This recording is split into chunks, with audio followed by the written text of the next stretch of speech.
Hello, hi my moments and magic family. আপনারা সবাই আশা করি ভালো আছেন। আজকে আমরা আপনাদের জন্য নিয়ে এসেছি চিংড়ি মাছের মালাইকারির রেসিপি। এর জন্য আমরা একটা কড়াইতে তেল আর ঘি গরম করে পেঁয়াজ কুচি ভেজে হালকা ভেজে তুলে রেখেছি। ওই তেলেই দিলাম কিছুটা লবঙ্গ আর আগে থেকে ধুয়ে পরিষ্কার করে রাখা চিংড়ি মাছ, যেটা হলুদ লবণ দিয়ে ম্যারিনেট করে রেখেছিলাম 10 মিনিট, সেটা ব্যাচে ব্যাচে ভাজবো এবং 2 পিঠ লাল হলেই তুলে দেবো। বেশি কড়া করে ভাজবো না, তাহলে শক্ত হয়ে যাবে। এখন এই তেলেই আমরা দিচ্ছি আদা বাটা, রসুন বাটা আর আগে থেকে ভাজা পেঁয়াজটা। এর মধ্যে আমরা চাইলে আরেকটু তেল ও ঘিও অ্যাড করে নিতে পারি যদি কম মনে হয়।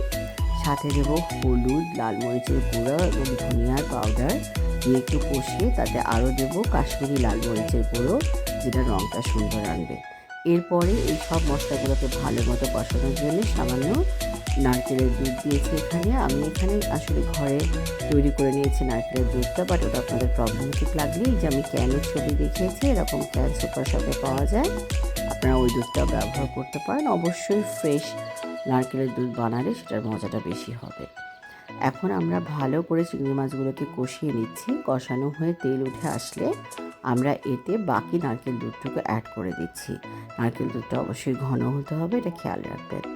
এরপরে ভালো মতো দুধটা ফুটে উঠলে, যখন আস্তে আস্তে তেল ওঠা শুরু হবে, আমরা চিনি, প্রয়োজন মতো লবণ আর কাঁচামরিচ দিয়ে এটাকে দমে দিয়ে তেলটাকে ভালো করে উঠিয়ে নেব।